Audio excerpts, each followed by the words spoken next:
একটা কথা ভেবে দেখুন, 2026-এর ভোটের দিন সকালবেলা আপনি লাইনে দাঁড়িয়ে আছেন। আপনার সামনে দাঁড়িয়ে থাকা মানুষটা আপনার মতোই কথা বলছে, হাসছে, কিন্তু আপনার আর তার ভোট দুটো সম্পূর্ণ আলাদা দিকে যাচ্ছে। এই একটা ভোটই ঠিক করবে পশ্চিমবঙ্গ আগের মতো থাকবে নাকি একেবারে নতুন পথে হাঁটবে। আজ আমরা কোনো দলের প্রচার করব না, আজ আমরা কোনো স্লোগান দেব না, আজ আমরা দেখব সেই ছবি যেটা চায়ের দোকানে আলোচনা হয় কিন্তু টিভিতে খুব কমই বলা হয়। 2026-এর ভোট এখনও দূরে, কিন্তু বাংলার ভেতরে ভেতরে এখনই জেলাগুলো ভাগ হয়ে যাচ্ছে। কোথাও নীরব ক্ষোভ, কোথাও অভ্যাসের ভোট, আবার কোথাও পরিবর্তনের তীব্র ইচ্ছে। আজকের এই ভিডিওতে আমরা ধীরে ধীরে খুলে দেখব কোন জেলা কার দিকে ঝুঁকছে, কেন ঝুঁকছে, আর কোন একটা ঘটনা শেষ মুহূর্তে পুরো খেলা উল্টে দিতে পারে। ভিডিওর মাঝামাঝি এমন কিছু জেলা আসবে যেগুলো ঘুরলেই 2026-এর সরকার ঠিক হয়ে যেতে পারে। আর একদম শেষে বলবো সবচেয়ে বিপজ্জনক সত্যটা, যেটা কোনো দলই প্রকাশ্য বলতে চায় না। তাই ভিডিওটা শেষ পর্যন্ত দেখুন, কারণ আপনি যে জেলায় থাকেন আপনার সেই একমাত্র ভোট এই গল্পের শেষ লাইনটা লিখতে পারে। চলুন শুরু করা যাক। 2026-এর ভোট কোন জেলা কার দিকে। চলুন শুরু করি কলকাতা থেকে, কারণ ক্ষমতার রাস্তা প্রায় সবসময় শহর থেকেই শুরু হয়। কলকাতা আজও তৃণমূল কংগ্রেসের সবচেয়ে বড় ভরসা। উত্তর কলকাতার পুরনো পাড়া, দক্ষিণ কলকাতার বস্তি এলাকা, এখানে সরকারি প্রকল্পের সরাসরি প্রভাব আছে। লক্ষ্মীর ভাণ্ডার, স্বাস্থ্যসাথী, এই স্কিমগুলো এখনও কাজ করছে, কিন্তু ছবিটা পুরোটা একরকম নয়। নতুন ফ্ল্যাট বাড়ি, আইটি কর্মী, বেসরকারি চাকরিজীবী, মধ্যবিত্তের মধ্যে একটা চাপা ক্ষোভ তৈরি হয়েছে। চাকরি দুর্নীতি, নাগরিক পরিষেবা আর সার্বিক প্রশাসনিক ক্লান্তি, এই মানুষগুলো ধীরে ধীরে বিজেপি দিকে ঝুঁকছে। মানে দাঁড়ালো কলকাতা পুরোপুরি হাতছাড়া নয় তৃণমূলের, কিন্তু ব্যবধান আগের মতো আর নেই। এবার আসা যাক হাওড়া আর হুগলিতে। এই দুটো জেলা বরাবরই ইন্ডাস্ট্রি আর শ্রমিক রাজনীতির কেন্দ্র। তৃণমূলের সংগঠন এখানে এখনও শক্ত, কারখানা, ট্রেড ইউনিয়ন, স্থানীয় নেতা, সব কিছু মিলিয়ে। তবে হুগলির কিছু এলাকায় বিজেপি ধীরে ধীরে জায়গা তৈরি করছে, বিশেষ করে ধর্মীয় মেরুকরণ আর শহরতলির ভোটে। 2026-এ এই জেলাগুলোতে ফল খুব কাছাকাছি হবে, একদম হাড্ডাহাড্ডি লড়াই। এখন যদি কেউ জিজ্ঞেস করে 2026-এর চাবিকাঠি কোন জেলা, উত্তর একটাই, উত্তর 24 পরগনা।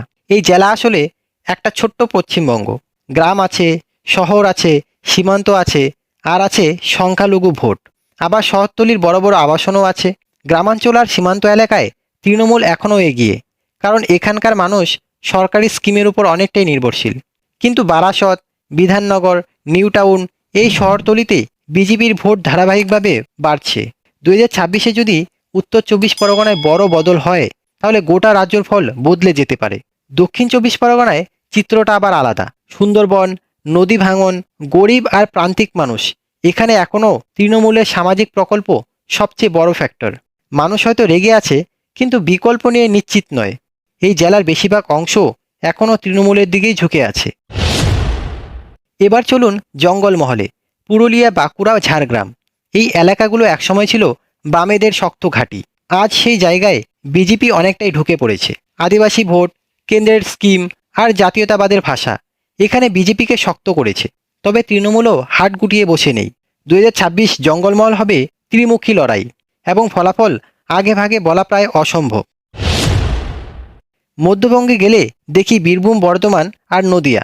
বীরভূমে তৃণমূলের সংগঠন এখনও শক্ত, স্থানীয় নেতৃত্ব এখানে বড় ফ্যাক্টর। বর্ধমানে কৃষক আর শিল্প দুটোই আছে, এখানে তৃণমূল সামান্য এগিয়ে, কিন্তু বিজেপি খুব কাছেই। তবে নদিয়ার ছবিটা পুরোটাই আলাদা।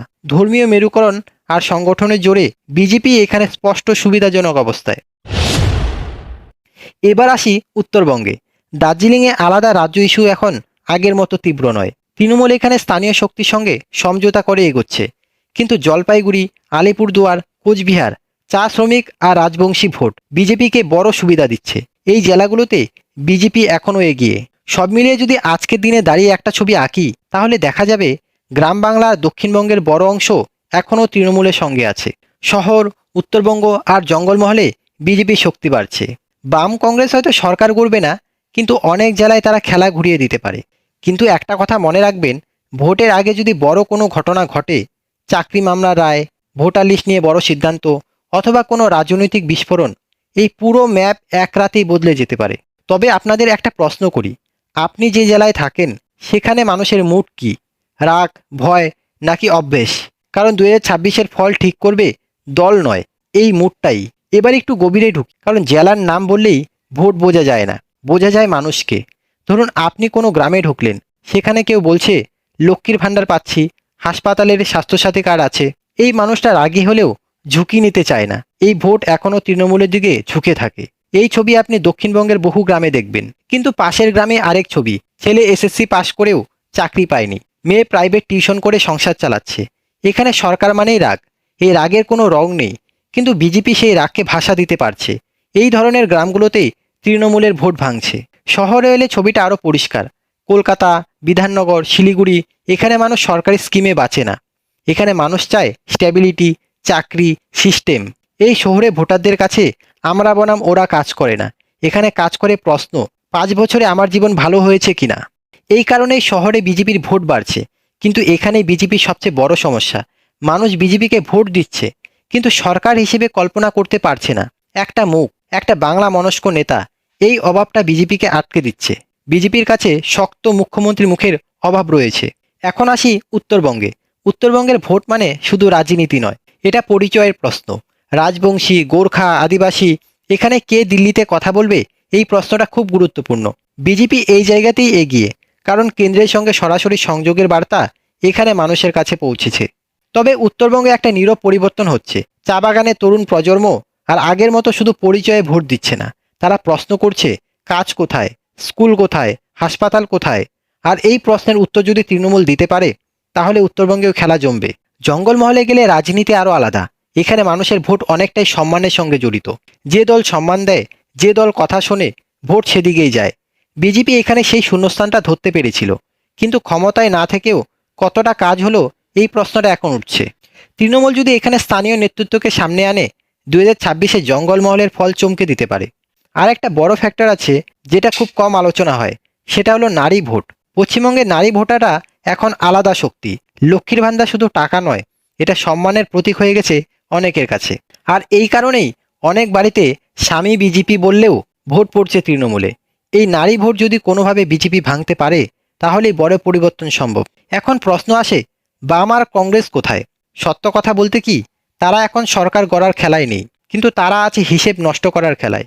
নদিয়া, কলকাতা, কিছু শিল্প এলাকায় তাদের ভোট 5 থেকে 10% হলেও সেটাই ফাইনাল ফল বদলে দিতে পারে। আর এই ভোট কার ঘর থেকে কাটবে, সেটাই আসল প্রশ্ন। সবশেষে আসি সবচেয়ে অনিশ্চিত বিষয়টায়, ভোটার লিস্ট। যদি ভোটার লিস্ট নিয়ে বড় বিতর্ক হয়, যদি মানুষ মনে করে তার ভোট কাটা যাচ্ছে, তাহলে সেটা শুধু একটা ইস্যু থাকবে না, সেটা আন্দোলনে বদলে যেতে পারে। আর বাংলার ইতিহাস বলছে আন্দোলন মানেই বড় রাজনৈতিক পরিবর্তন। তাই আজ যদি কেউ জিজ্ঞেস করে 2026-এ কে জিতবে, সৎ উত্তর হবে এখনও কেউ নিশ্চিত না। তবে এটুকু নিশ্চিত, এই ভোট সহজ হবে না, এই ভোট একতরফা হবে না।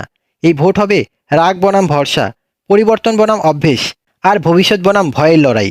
আপনি যে জেলায় থাকেন, আজ থেকেই খেয়াল করুন চায়ের দোকানে কি আলোচনা, বাসে কি কথা, বাড়ির ভেতরে কি তর্ক চলছে। কারণ 2026-এর ফল ওখানেই লেখা আছে। ভিডিও ভালো লাগলে লাইক, শেয়ার এবং সাবস্ক্রাইব করতে ভুলবেন না।